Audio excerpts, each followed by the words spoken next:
Man,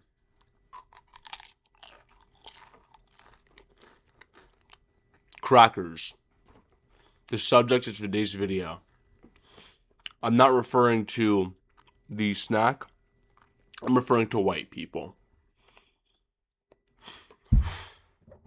So much to say about crackers. Honestly, I came to this kind of realization. There's this video of Chris Rock, one of his old comedy bits going around, where it's just like a parody of Hey Ya by Outkast. And the guys are going, cracker. And I find that shit so funny. But I really had to examine the role of white people within society. But obviously, that can be done through any means. I specifically want to get into indie content. Not like me, but like white people's relation to indie content. I feel like I feel like white people are the main fan base within these indie content creations. And it's not even like it's, necessarily a, what? Like, they're like a noticeable fan base, but not like, whatever. They are like the largest portion. I've rarely ever seen minorities, other than Latinos, who are also white passing. Not Latinos are white passing, but white passing Latinos tend to also be indie animation fans, indie whatever. I find that so weird how you can be, how it's just predominantly white. I want to explore a few concepts. The Amazing Digital Circus, when viviziepop, Has Been Hotel, all this different shit. Why are they all white? Why do crackers love this shit so much? I feel like it has to do with the white liberal perception of the differing and the othering, despite not really being there. What I mean more specifically is everyone in society tries to find a new identity.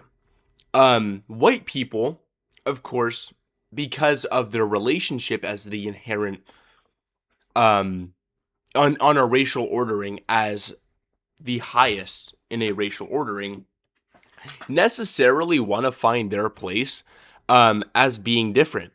That they can't necessarily be like these other white people who were part of creating a racial ordering, and thus they must be able to be alternative, be different in some way. And I feel like this goes to indie animation. One big thing that indie animation has is, in general, it tends to kind of, it makes characters, but it doesn't really make characters in a way that can be related towards minorities, because whiteness is a universal standard at some point. It's treated as such, at least in America, and I think throughout just the West. So when you have these characters who are inanimate objects or not explicitly of any racial background, like Pomni, Jax, what's her name, Raggedy Thatcher, from the Amazing Digital Circus, or any of the Has Been Hotel characters, I forgot their names. It's gonna tend to kind of make white people want to relate to them more. It seems that they can be different because it's the universal standard. They're going to have an easier time as opposed to a show where there are characters who are explicitly minorities. That doesn't exist for like indie as much. And my problems is when it does actually exist in indie animations, basically just made to become a better person. Like viviziepop in Has Been Hotel, when she made, I think his name's like Alucard, Alistair, whatever. Apparently a Cajun African American.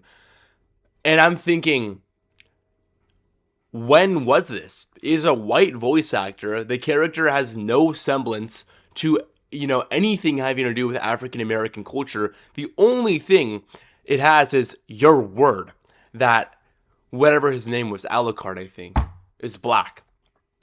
So, again, you're kind of fucking up the whole thing. You're trying to, create the semblance of, oh man, I don't even know what I'm trying to say.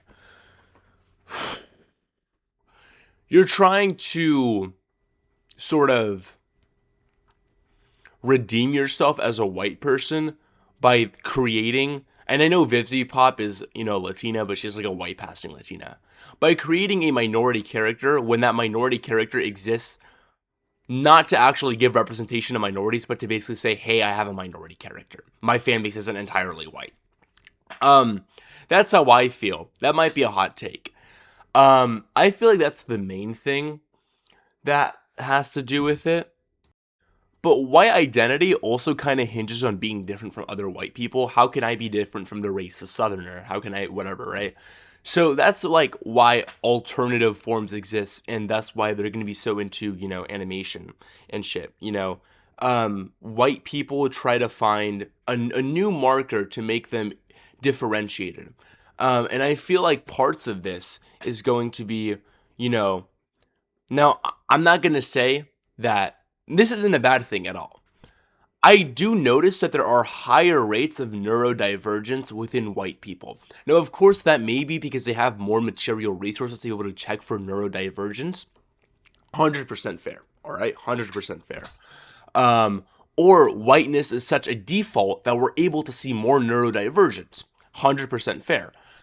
Because we're going to treat neurodivergence as different between other ethnic groups because of our preconceived notions of them. But I feel like a lot of younger white people, kind of fake it to find identity.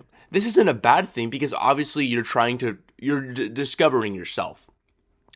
But then these fans tend to then go on to liking Amazing Digital Circus or any of these other shows. And they want to become alternative. They want to become whatever, right? At the end of the day, to me, it kind of seems like this push to try to find an identity to make yourself sort of oppressed in a way or different from a white norm kind of leads, I don't know. I don't even know what I'm going on about anymore. Look.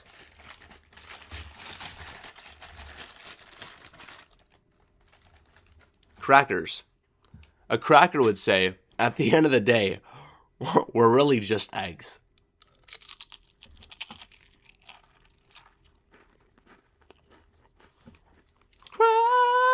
Crackers. Crackers.